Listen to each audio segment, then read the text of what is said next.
Hello there, entrepreneurs, dream makers, and small business titans. I'm Chip Schweiger, and welcome to this episode of the Entrepreneur's Accountant Podcast, where you get tips and tricks that can help you level up your company to build value and create a business that goes from 7 figures to 8 and from 8 figures to 9. I'm a CPA in public practice who for the last 27 years has worked with some of the largest companies in America.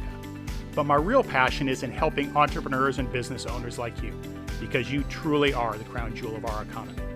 And today, we've got an interesting episode for you, but before I move on, be sure to sign up for email updates at my new website, www.entrepreneursaccountant.com, to get exclusive content and tips that allow you to grow your business while enjoying the lifestyle you're entitled to.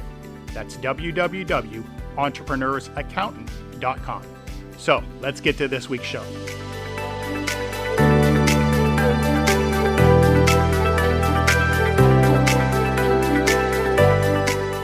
Well, welcome to this week's episode, and I think it's going to be a pretty interesting topic when we talk about the 8 steps for turning a service into a product.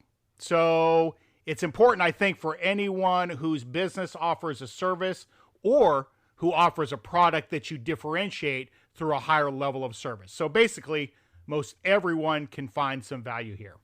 Now, if you're in one of these categories, you are probably disproportionately impacted by the economic disruption caused by the coronavirus pandemic. And quite frankly, who wasn't? Consumers were, and really still are, cutting back on services to avoid human contact and to conserve cash, but we're still buying products, and those are products that solve a specific problem. Businesses are buying products like Zoom and Slack for teleconferencing, and consumers are dropping services in favor of products as well. So Italy was one of the first Western democracies to experience the brunt of the coronavirus pandemic, and it changed everything about daily life in a pretty rugged way, right down to what people bought from Amazon. For example, in the week after the Italian government quarantined most of its citizens, there was a 236% increase in Italians buying sports gear, presumably to set up home-based exercise routines instead of going for services like personal training. And also think about it. Instead of going out to enjoy the service at a great restaurant, we're all buying more alcohol. I know we were in our house. And according to a recent Nielsen survey, overall sales of spirits like tequila and vodka were up 75% last year. So what does all this mean? Even after we come fully out of the pandemic? Well, the smart service providers, I think, are pivoting to provide a product. And many businesses have reached and reacted to this pandemic by turning their services into what appears to be, to consumers, to be a tangible product. So 3 examples I want to talk about. One is a Los Angeles-based taco shop called Gorilla Tacos. I actually like that name a lot. And Gorilla Tacos typically serves up a lively dining experience, but pivoted during the pandemic to offering a product called their Emergency Taco Kit, a kind of takeout survival kit for the taco lover. Spiffy, a US-based mobile car wash service, switched its offering from this normal car wash to a COVID-19 disinfect and protect product, which is just brilliant. And then also UK-based Encore pivoted from a talent booking service to offering their personalized music message product, which basically enables you to commission an artist to create a customized video greeting for a loved one. All 3 of these examples are brilliant. We're going to talk about them in a second. But make no mistake, the pandemic was the start, not the end of the move towards productizing services. And the reasons are really simple. You get more brand recognition, you get fewer costs by bundling things into a product offering, and quite frankly, customers like it, so they tend to buy more of it. So if you're interested in taking advantage of the gravitation towards buying products, service providers can take the following 8 steps. So let's talk about them. Step number 1 is niche down. So the first step is really to narrow your focus to a single type of customer. And I know, I get it. Many people feel uncomfortable with this stage. in particular in times like these where you need more customers, not fewer customers. It's counterintuitive, and I understand that. But the first critical move in turning your service into a product is niching down. And it's simple because the services can be adapted and customized for a variety of customers. In contrast, products need to fit one type of buyer. And by picking one niche, this helps you design a great product and efficiently reach potential customers through things like Facebook groups set up to serve a specific target. Now, niching down further than you're comfortable is really a smart move. And then once you do that, you need to niche down even more. So consider the demographics, age, gender, income. Consider the firmographics, company size, industry. Consider the life stage, whether they're, just married or getting close to retirement. Consider the company life stage, it's startup or mature, and consider the psychographics. Step number 2, TVR rank your services. So what do I mean by TVR? Well, once you've niched down more than feels comfortable, the next step is turning your service into a product is to identify the services you offer, which are teachable to employees, that's the T, valuable to your customers, that's the V, and where they have a recurring need for it, that's the R. So we'll call the whole thing that you are finding your TVR. And here's how you do it. Grab you a big old whiteboard or a blank piece of paper and make a list of all the services you offer the niche you picked in step 1. So remember, we've niched down now, and then we've niched down again, and we've niched down till it's really kind of getting uncomfortable.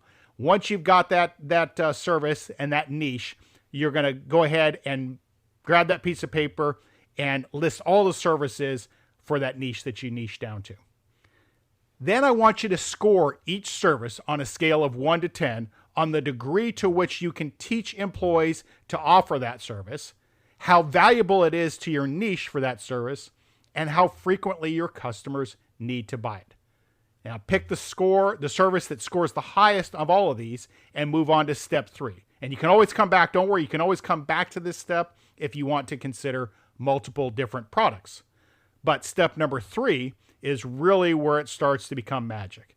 So we need to get clear on your quarter-inch hole. And if you remember, there was a Harvard professor, Theodore Levitt, and he was famous for saying, people don't want to buy a quarter-inch drill, they want a quarter-inch hole. So you really need to be clear about what problem your product serves for your particular niche. For example, the emergency taco kit made cooking at home fun for quarantine Angelenos, and the disinfect and protect product sanitizes cars for essential service providers who at the time needed to keep driving and still to a certain degree still need to keep driving while there's still some quarantine going on. All right, step number 4, you got to brand this thing. So with the service, you're typically hiring a person, and still with the product, you're selling a thing. So unlike people who have names, something like the emergency taco kit or the disinfect and protect or the personalized music message, they have brands. And the branding of your particular service that you've turned into a product is super important. Step number 5, you got to list the ingredients. Well, you're saying, well, Chip, we don't make food, so what do we need to list the ingredients for? Well, service businesses customize their deliverables in a unique proposal for every prospect. But product companies, all they do is list their ingredients. So just go pick up any package in a grocery store if you don't believe me, whether it's a bottle of dishwasher detergent or a box of cereal, and you'll see on the back an itemized list of what's inside the box, which is why your offering needs to list what customers get when they buy it. Step number 6, preempt the objections that you're going to get. So think about it. When you're selling a service, you're sitting down at the table, you're talking with somebody about your services and the features and benefits. And at that time, you have the luxury of hearing your prospects' objections firsthand, and you can dynamically address them on the spot. But when you're selling a product, you don't have the benefit of a person to overcome objections.